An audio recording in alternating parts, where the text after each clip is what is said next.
Merci beaucoup. Comme vous pouvez l'imaginer, c'est une satisfaction d'abord personnelle.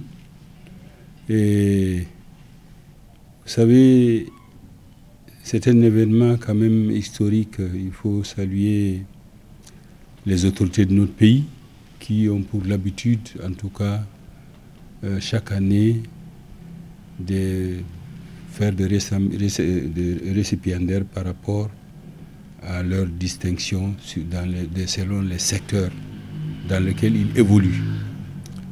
Donc, si moi j'ai eu la chance de faire partie, en tout cas, de cette catégorie, distinction honorifique venant quand même du président de la transition, chef de l'État, alors je ne peux avoir qu'un cœur rempli de joie. Mais évidemment, mes pensées vont également à l'origine de comment j'ai pu en arriver là, n'est-ce pas? C'est grâce à une scène de solidarité agissante entre mes nombreux compatriotes et moi-même, qui ont bien voulu me faire confiance en me maintenant, sinon en continuant de me faire confiance pour occuper le poste que j'occupe en ce moment.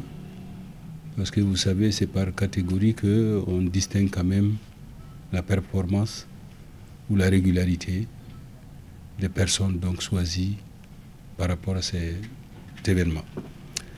Donc c'est pourquoi je m'en vais dédier vraiment cette décoration à l'ensemble de nos compatriotes établis à l'extérieur et également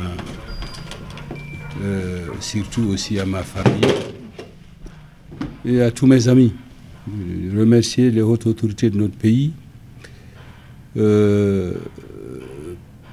parce que la partie aussi extrêmement importante, c'est que désormais, c'est une preuve que les autorités ont l'œil sur chaque Malien dans ce domaine de compétences.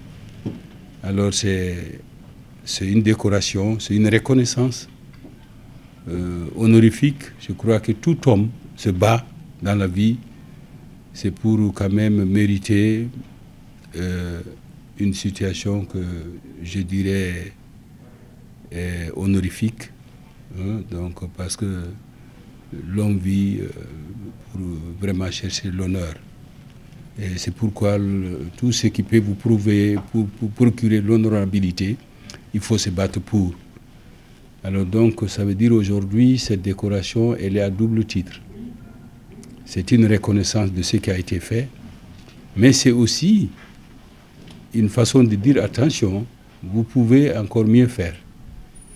Vous pouvez mieux faire, parce que ce que vous avez fait a été reconnu, donc il faut vraiment en faire davantage, parce que le pays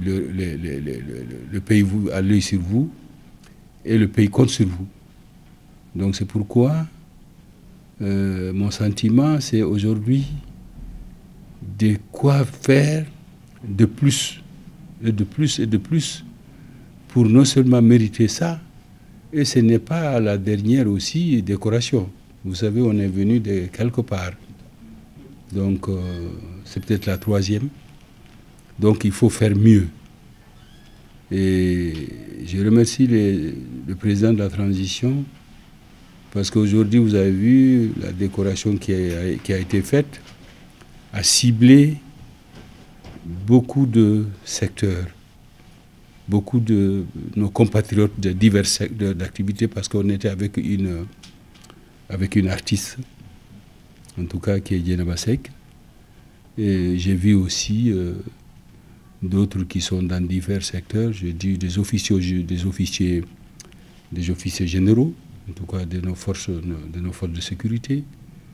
J'ai vu aussi, il y avait aussi les représentants du Haut Conseil islamique. Donc ça veut dire que nos imams n'ont pas été aussi épargnés.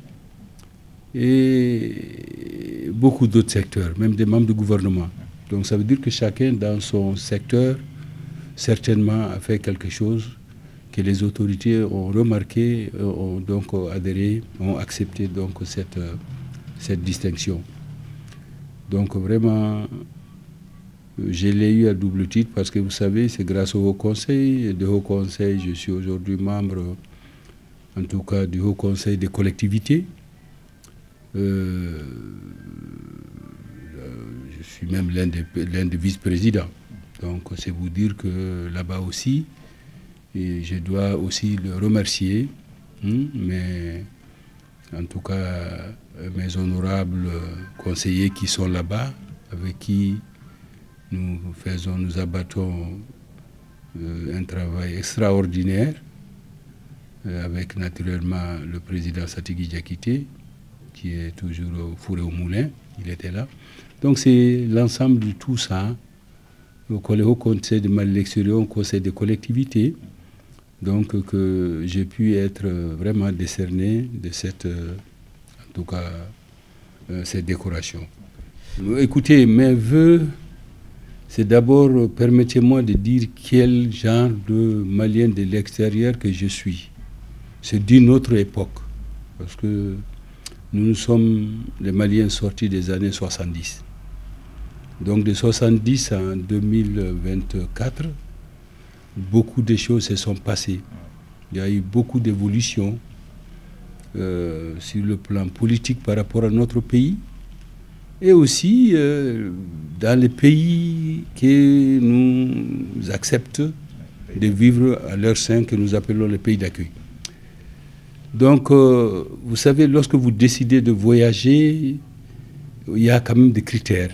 C'est-à-dire, dès qu'on quitte son pays pour aller à l'extérieur, le mieux c'est d'avoir un passeport quand même de son pays. Ça permet quand même non seulement les autorités du pays d'accueil, n'est-ce pas, de vous identifier, et aussi vous restez en contact direct avec les autorités de votre pays. C'est extrêmement important. Donc c'est un document qui nous permet aussi de nous régulariser par rapport, en tout cas, aux documents exigés dans les pays pour être un résident en règle. Donc il y a ça qu'il faut nécessairement avoir.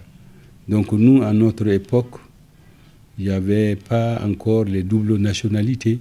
Les binationaux n'existaient pas. Donc c'était plus difficile.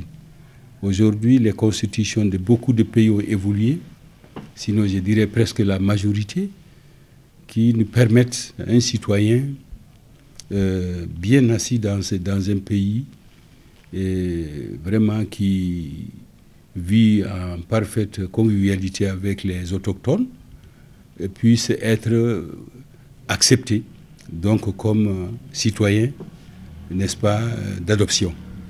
Et naturellement, les mêmes documents que vous avez pour votre pays d'origine, aussi vous avez donc l'avantage d'avoir les mêmes documents. Donc ça veut dire que ça vous permet de circuler librement dans les deux pays et aller aussi partout où les citoyens de son pays sont admis. Donc je pense que c'est un avantage. C'est un avantage, et ce qu'il y a eu, c'est vrai, je sais pourquoi vous avez posé la question. C'est parce qu'il y a eu une difficulté pour certains de nos compatriotes venus de la France par rapport à leur retournement, en tout cas à là où ils sont venus. Bon, ça c'est quand même regrettable, parce que quand vous êtes citoyen de votre pays, vous arrivez, donc, et on vous expulse, ça fait très mal. Mais un bon citoyen doit toujours voir les pour et les contre. Voilà, parce que nous sommes aujourd'hui dans une situation, on a dit Mali Courage, je pense que tout le monde a adhéré. Et ça veut dire que ça nous interpelle à un changement de mentalité. C'est un changement même radical. Parce que comme l'habitude est une seconde nature chez l'homme, à chaque fois qu'on vous demande de changer un peu souvent, ça heurte votre sensibilité, votre cœur, et puis ça peut vous amener à des pensées, alors qu'il y a une autre façon de trouver des solutions à tous les problèmes. Je pense qu'il n'y a pas une autorité malienne aujourd'hui quand même qui est contre les Maliens établis à l'extérieur, avec tout ce qu'on est en train de faire pour nous. Nous a par exemple nous accepter les assemblées nationales, la nouvelle constitution a beaucoup parlé des Maliens de l'extérieur. Donc on a une place qu'on n'avait pas auparavant. Donc ça veut dire qu'il y a une considération. Mais seulement, quelquefois, lorsqu'il y a une situation politique, aussi, il faut comprendre que les pays, les États, il y a souvent des difficultés qui peuvent arriver, même dans les familles. Et quand ça arrive, il faut que chacun essaie vraiment de protéger, n'est-ce pas, ses intérêts. Donc je sais que moi, étant un Malien de l'Afrique centrale, du Gabon, nous, la plupart du temps, nous ne tombons pas dans ce genre de situations. Parce que avoir une double nationalité veut dire avoir les documents en égalité de tous les deux pays, n'est-ce pas? Il faut que vous ayez tout puisque vous avez le droit à un passeport malien, ça vous donne le droit du passeport aussi du pays d'adoption. Donc le mieux, c'est de les avoir en tout lieu, en tout temps, et en cours de validité, le mieux. Bon, c'est vrai que nous, on a connu depuis un certain temps quelques difficultés. Avant, nos passeports étaient accessibles dans les consulats, dans les ambassades et consulats. Donc, vous voyez que dès que votre passeport est en date d'expiration, immédiatement, vous prenez un nouveau passeport. Bon, aujourd'hui, la difficulté fait que, avec les méthodes qu'on a fait il n'y a pas très longtemps, bon, pose beaucoup de problèmes, non seulement pour nos autorités qui ont hérité cette situation, et chaque jour qui se battent avec nous pour essayer de remédier à cela. Et c'est extrêmement important. Bon, malheureusement, ça ne se fait pas en un jour, puisque c'était certainement le régime qui est passé, avait signé des accords c'est plus compliqué d'obtenir le passeport, puisque les passeports maliens, on ne les trouve qu'à Bamako. Partout où vous êtes, c'est vrai, vous pouvez les avoir à travers les ambassades et consulats. Mais il faut faire une demande et verser l'argent dans le compte. Et bon, ça prend souvent du temps pour que vous l'ayez. Et comme l'homme étant souvent frappé par des imprévus, bon, nous sommes établis à l'extérieur, nos parents sont au Mali et nous aimons bien le Mali. Bon, aussi, dans ce laps de temps, il parle extraordinaire, votre passeport du Mali est périmé pour la difficulté de l'obtenir, et que le pays où vous résidez, c'est plus facile parce que là, vous êtes sur place.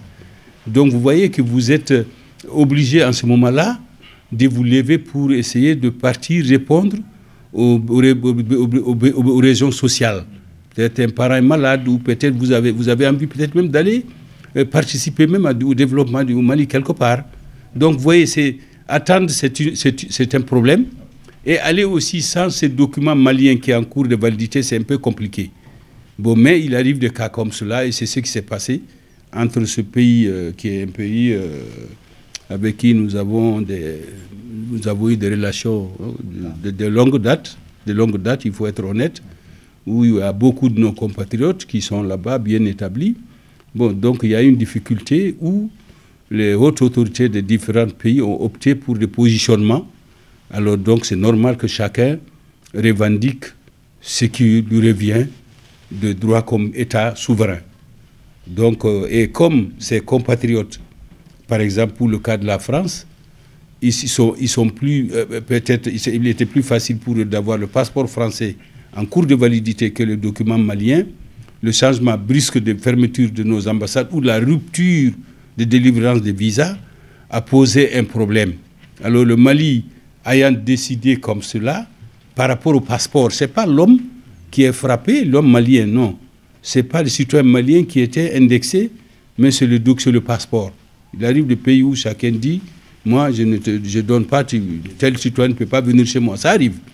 Bon, donc, mais en ce moment, comme tu es détenteur de ce passeport qui est frappé par rapport à la nationalité, par rapport au pays, donc évidemment, souvent, involontairement, ça s'impacte de facto sur vraiment votre aller-venue. Et bon, donc je pense qu'il y a eu un incident où des gens ont été expulsés par rapport à cela. Mais le Mali aimant ses enfants, nos autorités se sont réunies très rapidement parce que nous sommes allés vers le ministre des Maliens établi à l'extérieur qui tout de suite a pris des dispositions pour voir avec ses collègues et avec certainement le plus haut, voir comment remédier à cette solution, à cette situation. Je pense qu'une solution quand même intermédiaire a été trouvée et ce n'est pas mauvais. Parce que désormais, puisque malgré que le consulat de France chez nous est fermé, on ne peut pas donner des Maliens des visas pour aller en France, mais ils ont privilégié les nôtres qui ont besoin de venir chez eux, voir leurs parents et de venir. Donc si cette exception d'ouvrir notre consulat pour nos compatriotes qui détiennent ces passeports français et de leur mettre le visa, donc ça c'est une solution, je crois, de trouver, avec des pièces quand même qui sont accessibles. Parce que peut-être le passeport, il périme vite, c'est pas facile de l'avoir, mais bon, beaucoup de nos compatriotes aujourd'hui ont la carte NINA, ont la carte biométrique, certainement la carte consulaire, et puis la fiche aussi, la fiche NINA, c'est ça? Individuelle. Donc avec tout ça, à côté de nos consulats, vous pouvez désormais donc avoir ce visa. C'est une exception, un début quand même de solution à ce problème, en souhaitant que nos compatriotes qui ont été vraiment victimes de cette opération privilégient plutôt le Mali, qu'ils sachent que les autorités ou bien les Maliens ne sont pas contre leurs enfants surtout. Nous connaissons quand même ce que ces compatriotes de la France contribuent par rapport à l'apaisement social au Mali, parce qu'on sait ce qu'ils font. On les encourage à continuer de le faire et vraiment de mettre cet incident derrière nous, et que dans la discussion, on peut avoir toutes les solutions en discutant. Mais souvent, vous savez, l'État aussi, la force publique, il faut vraiment, la force publique, c'est une force publique, il faut savoir la respecter. Et quand elle vient comme ça, donc il faut discuter pour avoir des solutions. Bon, ça, essayer de tirer le problème sur sa personne par rapport à une méprise, par rapport à un manque de considération, par rapport, ce n'est pas le cas. C'était un incident, il est clos, et aujourd'hui, je crois qu'ils sont en train d'étudier pour encore faire plus de facilité au mouvement des Maliens. Du Mali vers l'extérieur, on est libre, et de l'extérieur pour venir au pays, le Mali a besoin de tous ses enfants, toutes ses filles, tous ses fils, et pour le développer. Merci pour cette précision. Et nous mettons terme à cet entretien. Bien, écoutez, merci beaucoup de nous avoir posé ces quelques questions. Et voilà, et surtout, vous et nous, il y a un lien. Hein, ce que nous aimons, c'est que votre radio, tout le monde sait qu'elle est suivie, elle est écoutée. C'est vrai, elle est pertinente. Hein, donc, nous vous encourageons, surtout votre chef, qui a fait déjà des preuves sur beaucoup de situations. Il a aussi permis, avec ses appels, d'apaiser des situations, de faire comprendre ce qui n'a pas été compris. Donc vraiment, nous vous souhaitons toujours bonne chance pour continuer à apaiser les Maliens. Merci bien. Voilà. Merci.